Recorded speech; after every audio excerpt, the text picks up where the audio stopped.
Good morning, everyone. I'm Vince Lancy. Hope everyone's had a good Monday so far. Today, we're going to be talking geopolitics. This will be very show and tell oriented. I have a lot of dots that I'm in the process of connecting, and I'm going to share with you where they tentatively could be connected. We're talking about Syria and what happened over the last, say, 4 days or so. Let's start with the markets. 10-year yields are up 2.5 basis points. The dollar is 106, spot even, up 4. The S&P 500 is 60.85, unchanged offered. VIX is 13.45, up 70 basis points. Gold is 26.55, up 22. Silver is up 31.70, outperforming. Surprisingly, we'll discuss that in a second, up 73. Copper 422, up 7. That's what we want to see.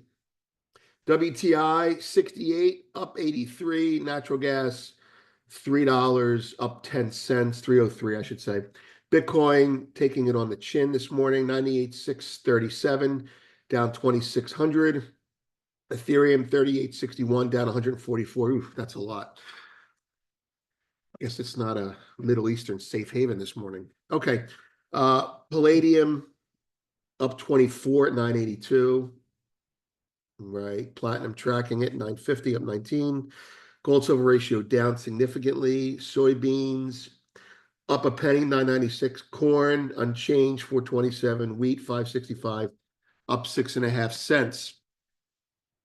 Okay, the chart you're looking at there, just to give you an idea what that is the silver chart. That dotted line there is an alert that I have above. Michael Oliver had a number at 31.87 in March silver. I didn't look at his new number yet this morning, but I will. But let's assume that it's the same level for now. I have a spot price in there, and if the market gets above that, I'll be very comfortably friendly for the week in silver. So if it gets above that for today, I'd be, what's today, Monday? There's 5 days in a week. I'm 20% confident that I'm right. Every day that goes by, I'll buy 20% of my position. Okay. The reason I said it's good for copper is because this is ostensibly a Middle East generated rally, but silver and copper are outperforming handily. This isn't, let's buy gold and sell silver. Somebody's short silver. And I know people are short copper. And if inflation comes in soft, then Powell's going to cut on the 18th, and then gold and silver will rally even more. There are people out there who need to buy silver. That's my takeaway from this. Okay. To the story, or my take on the story. There's the front page. China's central bank resumes purchases of gold after 6 months. China gold buying is officially back. That's an older podcast, but I think relevant why they want the gold. And there's a founder special reading. There's plenty of other stories that we put out. We'll come to those in time. All right. Today's discussion is geopolitical, completely geopolitical, and it'll be kind of a show and tell thing. Now, there are a lot of dots out there, and I tend to aggregate dots and then try and see if they make sense and if they fit. And this will be my early opinion, but mostly I'll be guiding it with an opinion, but it'll be mostly factual and other things that are reported. So I'm not trying to tell you what to think, but I am trying to give you some information that'll help you think and filter out the noise that's going to be coming out of this for the next week or so. Let me take a sip here. Hold on. Okay, the news item is, if you're not familiar, Syria has collapsed. And the Syrian government has collapsed, period, right? So Assad is out. He's in Russia, I think. So let's go through the geopolitical implications involving the Middle East, Russia, Ukraine, the US, and by proxy, Taiwan, believe it or not. All right, Syria is a toll booth between the Middle East and Europe. Syria is a broken nation with financially and economically held together with spit, glue, and Russia's backing. It was also a deadlocked region for both Turkey and Israel. It's very contentious. access to the water is very important, and we'll see more about that in a second. And I think it's been a problem for Erdogan and his relationship with Russia, Syria in general. Next, Iran's influence extends to Hamas, we all know, Hezbollah, and the Houthi in a crescent shape. This is called the Shia crescent, or the Iranian crescent. Basically, this area in red here, it's kind of artistic, but your Shia concentrations are in that area. So you have Hamas over here, right, to the left. You have Hezbollah to the north in Lebanon, and you have the Houthi to the south in Yemen and thereabouts. So Syria is one of those important legs, one of those important spokes in the crescent, for lack of a better word, for Iranian influence. So that's just the layout there. These people are financed and armed in part by Iran, and from the West, Hamas specifically, from Russia. Again, my opinion, there's degrees of certainty here. Russia's friendship with Iran affords them Syrian port access in return for Hamas support. Do you think those Hamas hang gliders that flew into Gaza just kind of learned how to do that on their own? No, they were helped by Russia. Now, you'll also note Syria has several ports. The two bigger ones, I'm not sure how to say it, Latakia, but I'm familiar with Tartus from when this was a problem back in 2016. Losing Syria is not good for Russia, which supports Shia Muslims via their relationship with Iran and her proxies. Russia uses Tartus as a warm water port. This will affect their Ukraine war calculus. Now, am I saying that Russia's going to lose Tartus? No. Who's going to mess with Russian boats in the ports? That's like, as one Goldfix founder said, that's like ICBM Central. If you do that, it's over. Like, that's World War. So, but it's certainly not going to be all smooth sailing for them. But that's an important port for them. All right. Next. Russia, if you look at Ukraine, is kind of even Steven, right? I'm just kind of speculating here. An overview of Russia's access to the Atlantic via warm water is they had Tartus, Aleppo airport, what have you, and getting the Ukraine gave them second access. If you look at the Ukraine, they've wanted to get everything on the border of the water and the whole area around the Black Sea there. That's a big deal, right? That's the nations around there have to be friendly to them in that respect. So they may have just secured Ukraine and lost a 100% foothold in Syria. So one reason to take Ukraine, if you look back, might be because Russia foresaw the untenable situation in Syria developing. Next, since Syria's fall, Israel and Turkey are both executing land grabs, calling them buffer zones, whatever you want to call it. But down here, I'll make this a little bit bigger. Down here, Israel is, I'm not sure, the Golan Heights are involved here. Israel is in incursions into Syria, setting up camp, and Turkey is as well into Syria. I don't know what's going on in Iraq. Probably nothing right now. And there's Jordan down here as well. I don't know what Jordan is doing, if anything. But Syria is being divided up. This is maps are being redrawn here. Ukraine maps being redrawn. Middle East is being redrawn. Gaza is a dead zone now. Like Israel is creating, not Israel, whether they're creating it or it's happening for them, is getting a buffer zone built around it, right? They're expanding out. And if you're anti-Israel, you'd be like, oh, they're expanding. It's the greater Israel concept. Yeah, I get that. It's more like, my opinion, I am biased, right? My opinion, the US is just pulling out, slowly pulling out. And everyone out there is like, okay, we need to set up these dead zones, these buffer zones. And so everyone's, getting a little bit crazy. And that's what's happening in Europe as well. All right, so there you go. That's the land grab. Now, why is there a land grab, you may ask? This is why it's all happening, at least in my opinion. There are two pipelines that are either built and uh, inactive or not completely built, but close to being built, running through the region. And both of those pipelines are they send their natural gas to Europe. One of them in red goes from Iran through Syria to the water. That's a Russian sponsored pipeline. There's another one that goes from Qatar through Turkey. Well, it's the Iran-Iraq Syrian pipeline for Russia. It's basically just Iran, Syria, right?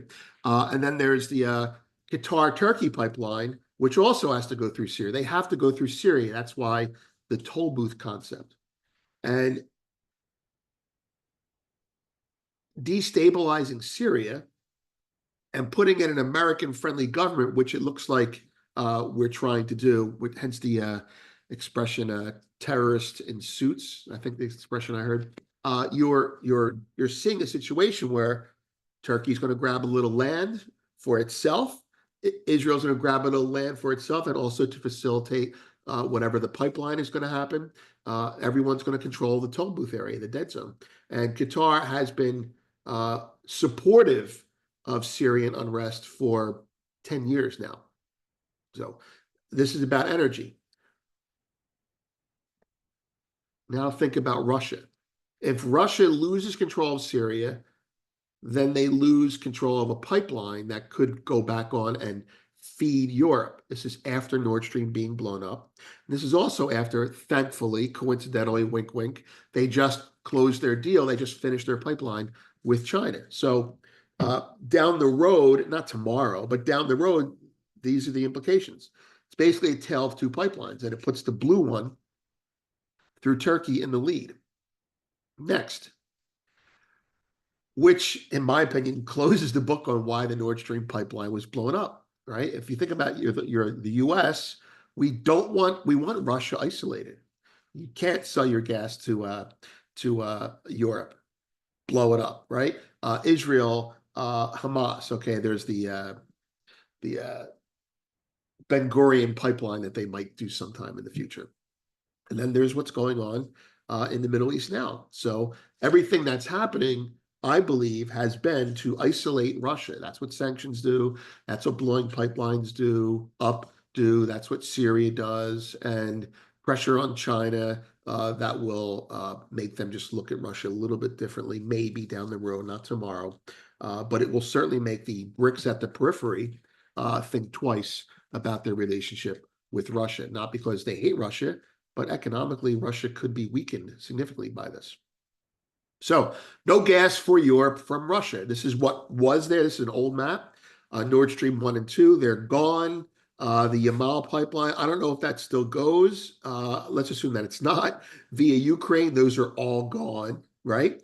Turk Stream, no. Blue Stream, no. I mean, that's it, right? So that's it. Russia's become extremely dependent on China going forward, which puts China in a strong position. The US and EU want peace. Russia may as well now. Taken together, this could be the beginning of a coordinated end to the Ukraine war. It's likely no coincidence that Trump is calling more aggressively for peace talks, and Ukraine has just visited Europe. So I'm putting these dots together and saying that whether they're working together behind the scenes to end the war, or the US is just aggressively trying to destabilize Russia, the end result will be the same. The Ukraine war is something they want to end. Russia will probably keep what it has. It'll be even Steven, lose one port to gain another, if you want to call it that. And they'll move on down the road.